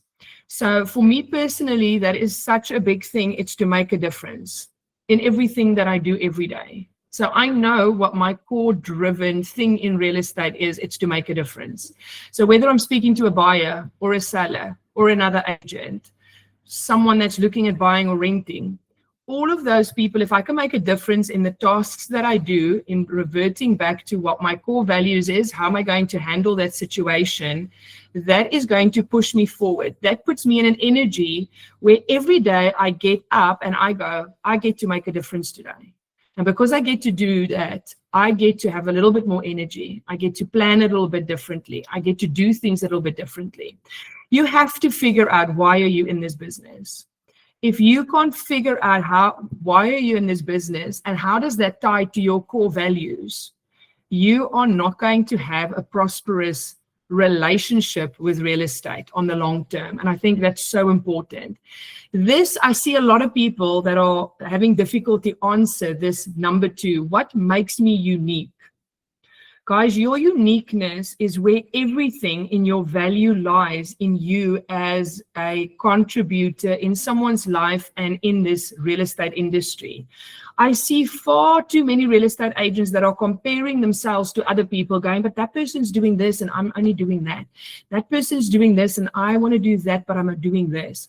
As long as you're doing that and you're comparing yourself with other people, you are not having the ability to focus and look at what is unique about you and taking that uniqueness to a strength, taking that uniqueness to a whole different ability, bringing a service excellence and making you stand out in the industry and in your area, because you're too busy comparing yourself to other people. You're never going to be someone else.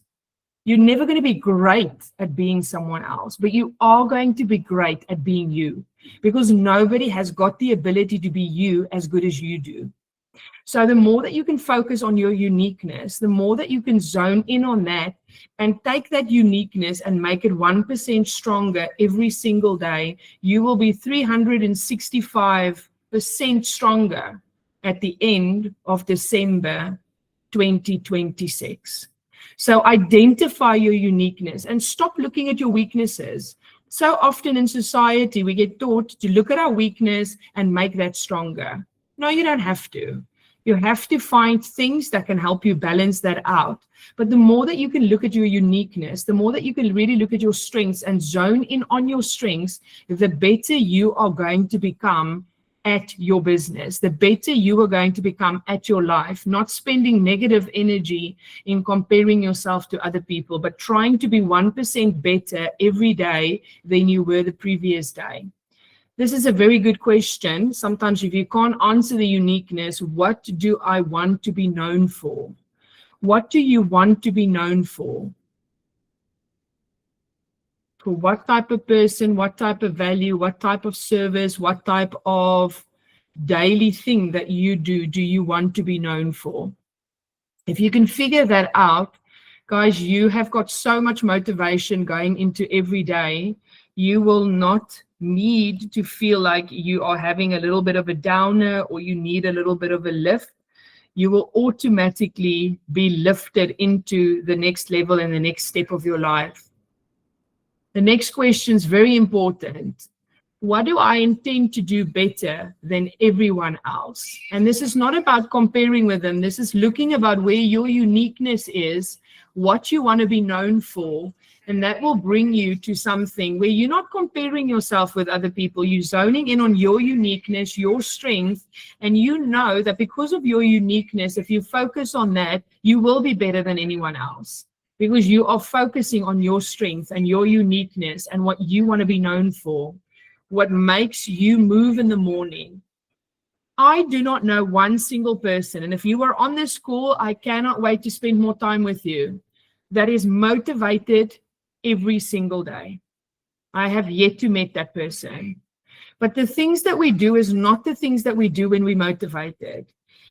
Where character is built is doing things when we don't feel like it. Christian, when we want to check out by 2-3 o'clock in the afternoon, that is where your character is built.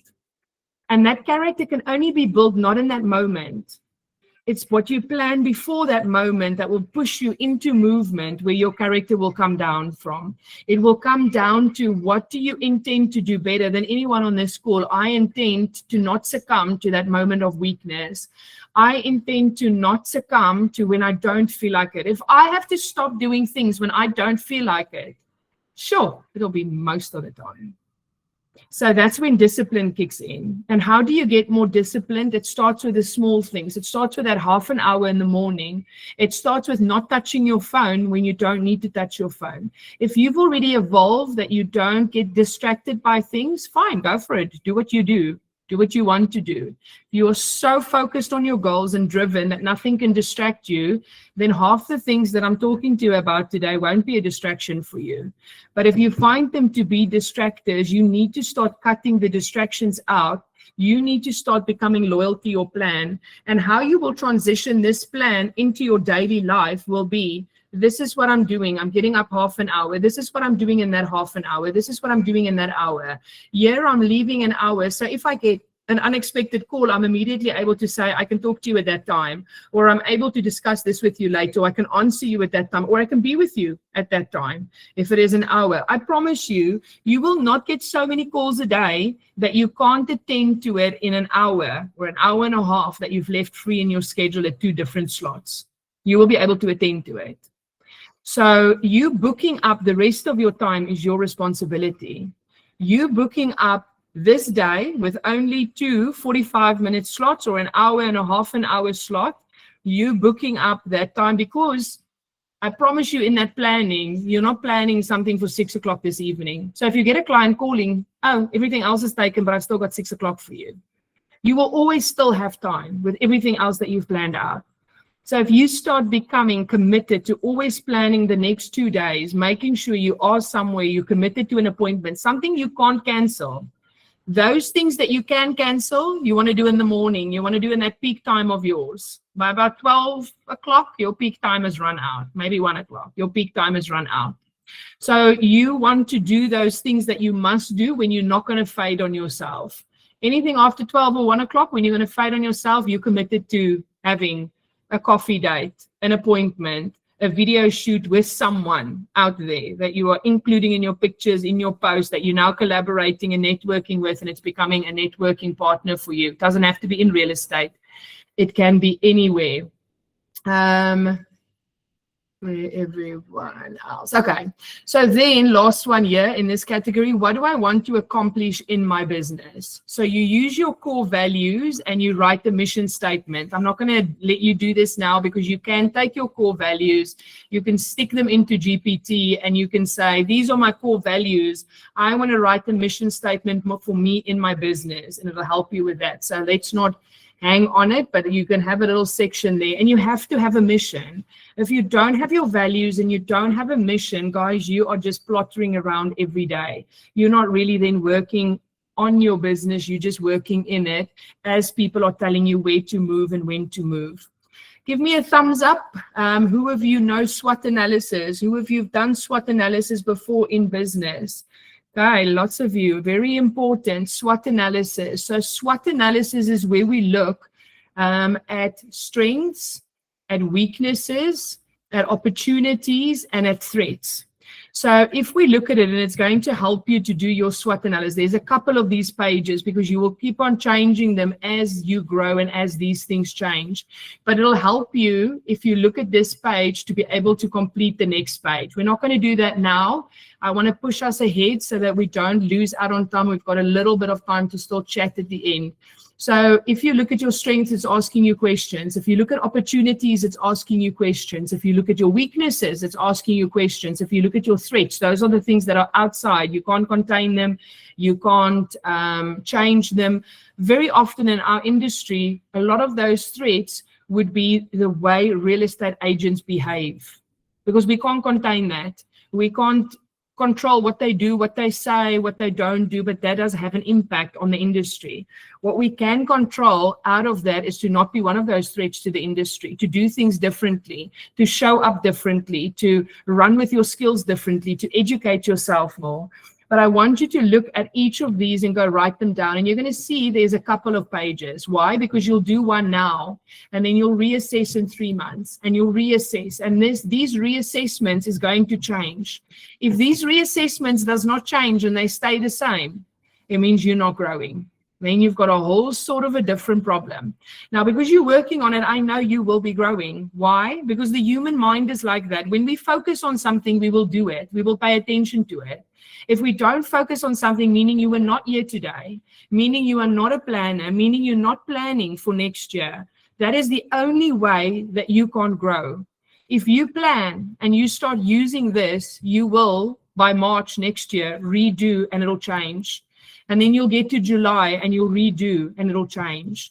And as you move forward, you can make more copies of these. As you move forward into the next 6 months, into the next year, they'll keep on changing. Why? Because you're growing as a person, which means you're identifying and developing different strengths. As time goes, opportunities will change. as you grow, your weaknesses will change. You will start being more specific to your weaknesses because you'll identify them more specifically. Your threats will change because the industry changes and you are changing. Things that threatened you yesterday will not be things that will threaten you tomorrow or 6 months from now. And you staying on top of that means you allowing for yourself to grow the whole time. I'm not going to go through this. This one is very important, and I did speak to you. Sorry, it's in dollars. I used it from Brent Gove that he shared with us in his inner circle. So it's got dollars. You just change it to rand. But this is so important because this is where we get to those breakdown of the figures. This is where we start budgeting, because what do real estate agents do?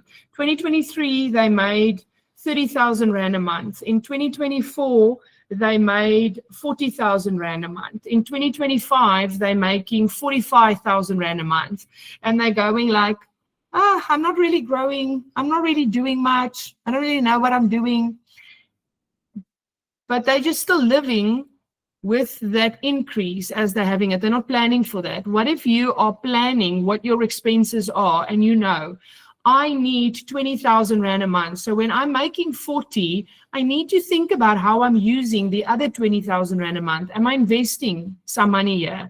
Am I putting some money away so that when I go to a quieter time, I've got my little emergency fund kitty? If you don't do that, you're going to always live from commission to commission to commission. So you knowing what your bare breakdown expenses is super important, because that means these things you always got to cover. And you know that when you're making above that and you don't have money in your account, but you've actually made 3 times that, it's because you've been living for the 3 times that you've made until you're not. And then you are again, and then you're not. So start breaking it down so that you know, this is what I need every month. If I earn above this, and you know when you earn above it, I am going to use this much to put back into my business. I'm going to use this much to grow myself, getting a personal coach, or paying for a mentor twice a year. Not every month, every week, twice a year, because that's going to help my growth.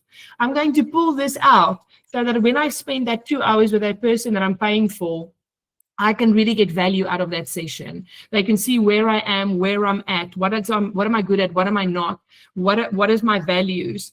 And through that session, I'll be able to grow as much as possible. So in 6 months, when I take up another session for growth, I'm able to grow. But I'm not just now going to more movies and eating out more and doing things differently where I'm botching all of this money and just spending it. So putting that out, then probably the most important thing in real estate is, where is your different pillars of income? Are you a sales agent that goes, I'm only selling, I'm not going to do anything else?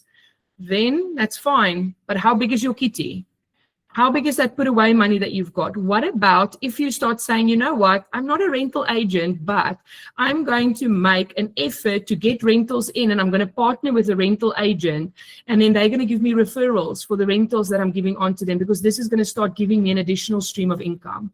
So when the sales aren't so good, I might be picking up 3 or 4 leads this month for a rental that I'm not spending really more time on. I'm just opening my mind to the fact that I can do this. I can pass it on to a reliable source, and I can start getting a little bit of a residual income from that.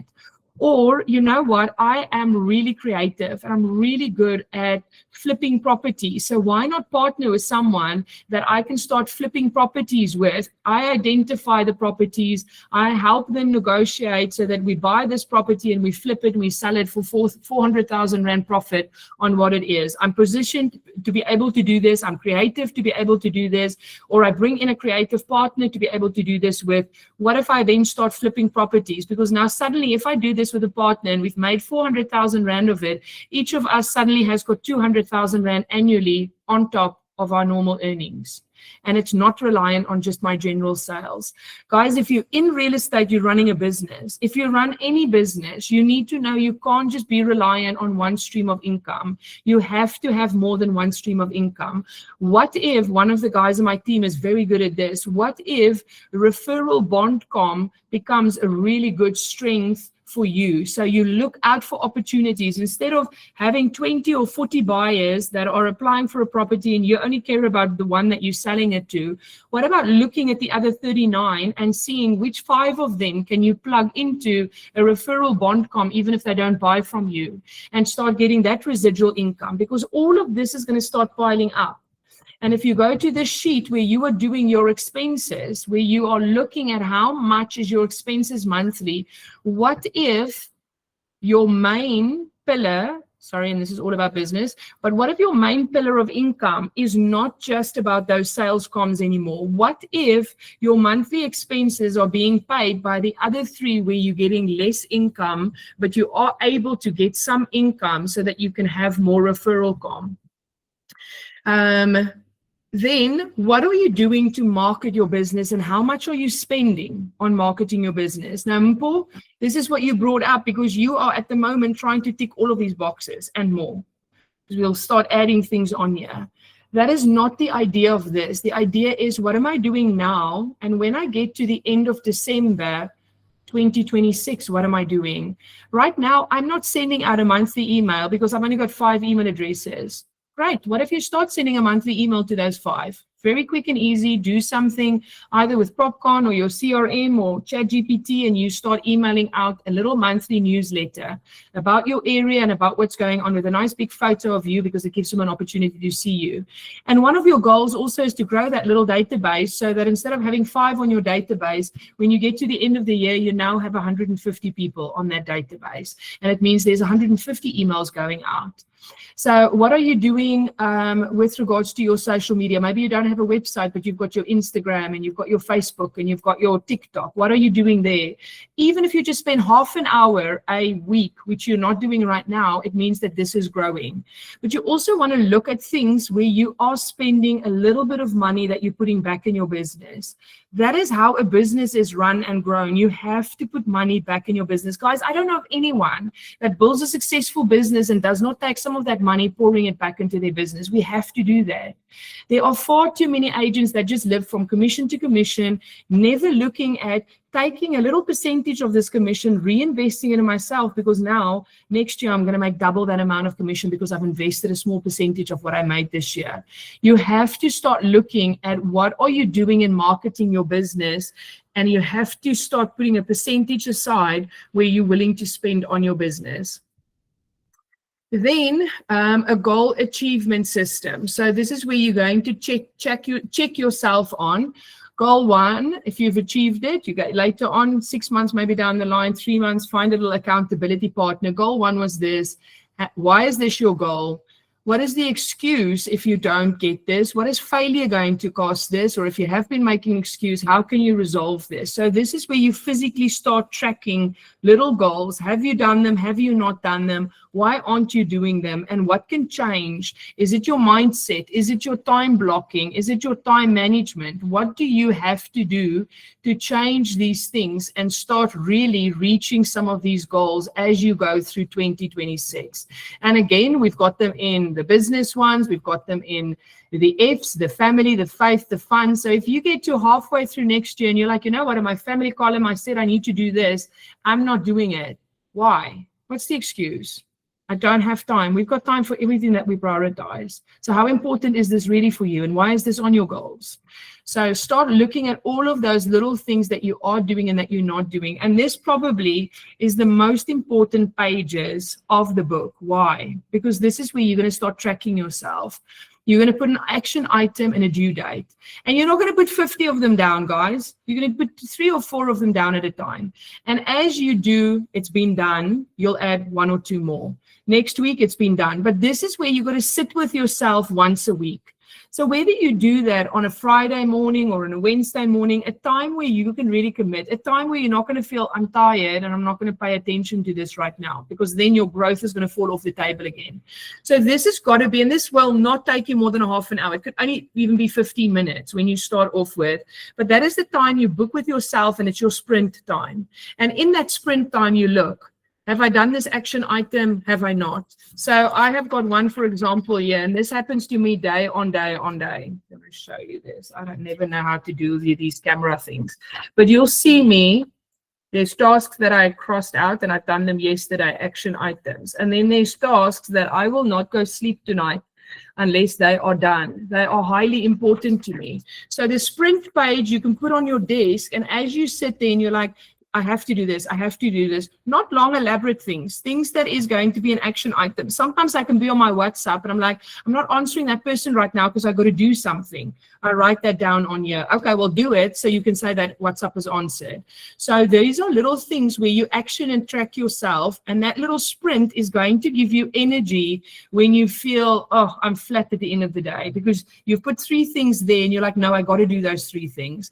Sometimes they can be action items for the day. Sometimes they got to be done before the end of the week. You really need to not stretch them further than a week, because they have to happen day on day and at longest week on week, so that this keeps on going. And you'll see there's a couple that I put in the book, but you'll print more for yourself.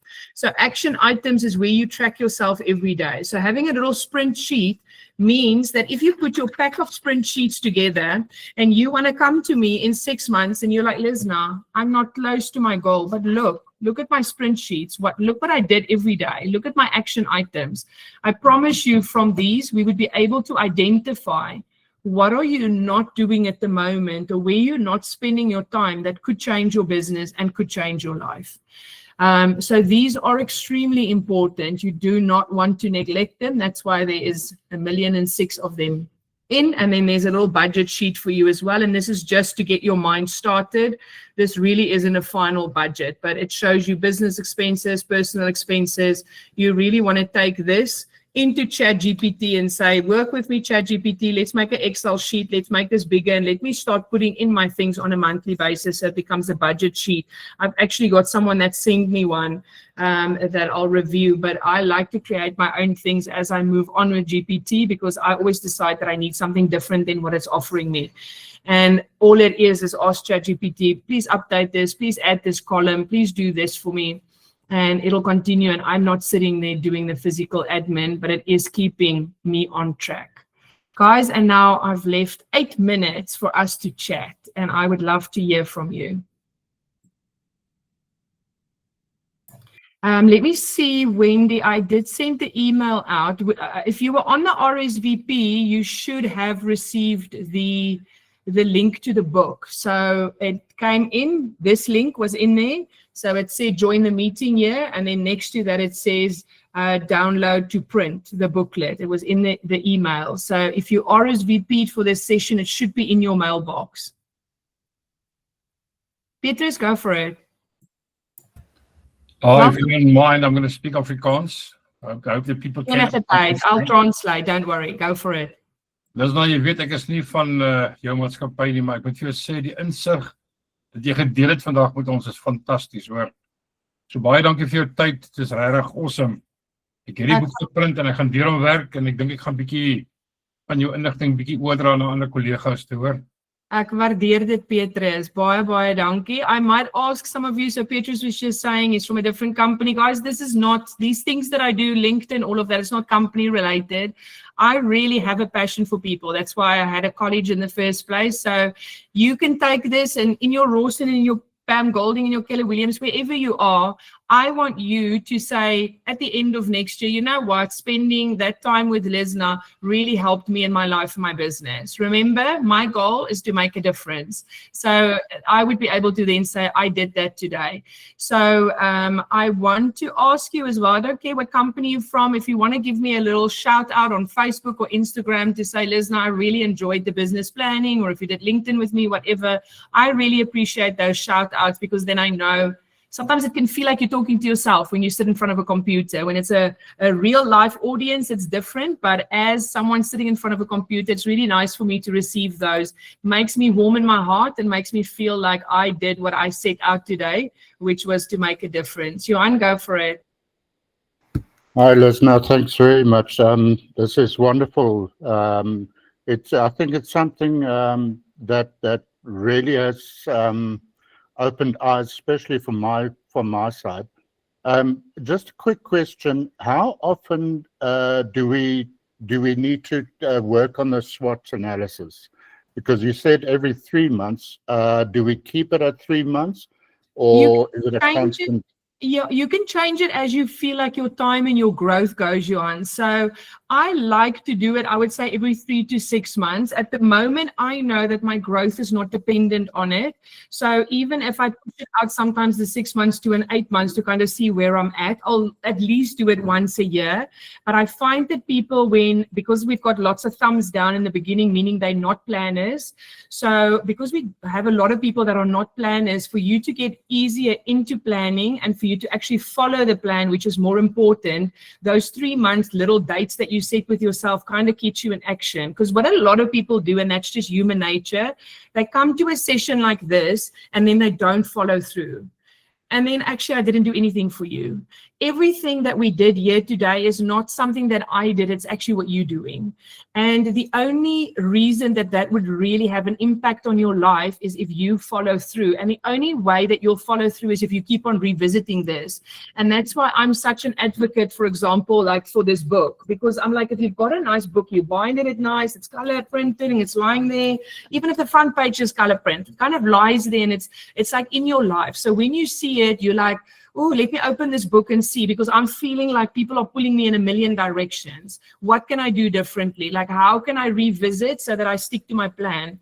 And that's why I always love a vision board as well, because when you take from what's in the pages of this book and you create something. So my vision board's not actually in my office because I've got a lot of other things going on in my office. There's things that I need to remember. This I can't forget. That is, so one place would be houses, one place would be this, one place would be that, one place is my planning for the next month. So because I've got so much, I can easily look past my vision board. My vision board's actually on my cupboard in my bedroom, and that kind of like my eye falls on that before I go to sleep at night. That kind of like is the thing for me that's more personal. It's not something that's out in my daily life and working, but having those little visuals takes what's in this booklet and it puts a picture to it. And a picture is a really nice thing to kind of pull your mind in to go, you know what, for the last week, I've been running around like a crazy person. Why is that? Okay, it is because this happened, that happened, that happened. Okay, so what could I have done different? Know what? If I didn't take those calls, if I didn't say yes to something just because I feel like I want to say yes, we're all like that, especially real estate agents. We're huge on people pleasing. We want to make everyone happy. We want to ensure that we gave our best to everyone.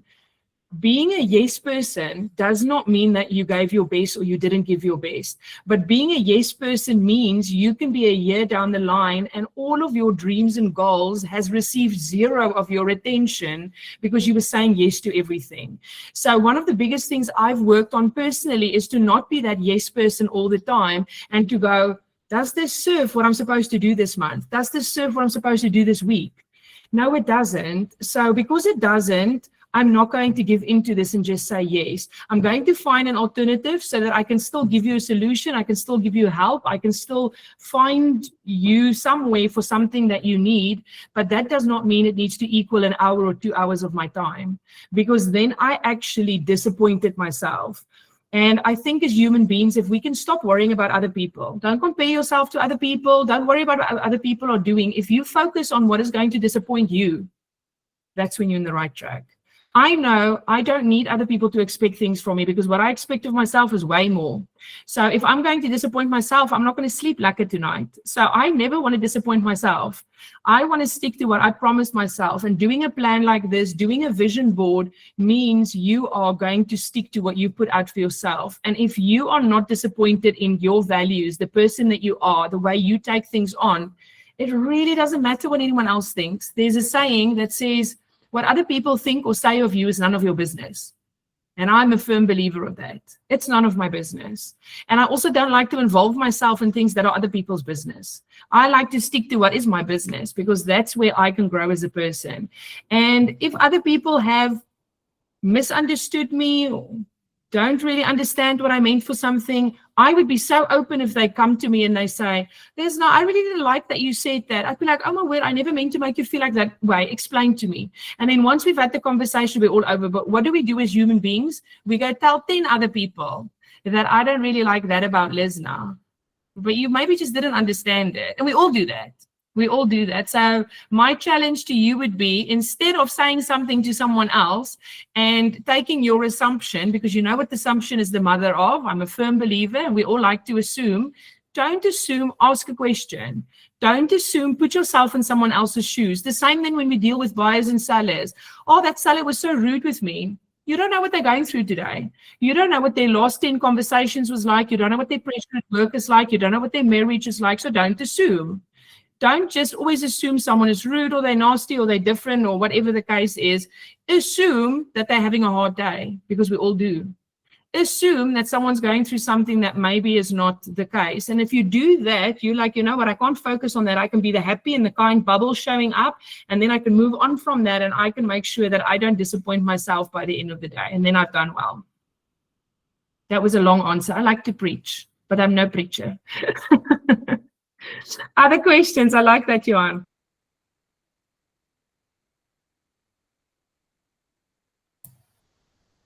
We're on the 12 o'clock. I saw lots of comments. I missed all of them. If anyone wants to say something, you're welcome to, but I will go read it. Cynthia, we became business partners this year. That was exciting for me. I love that. I'm really looking forward to working with you more next year.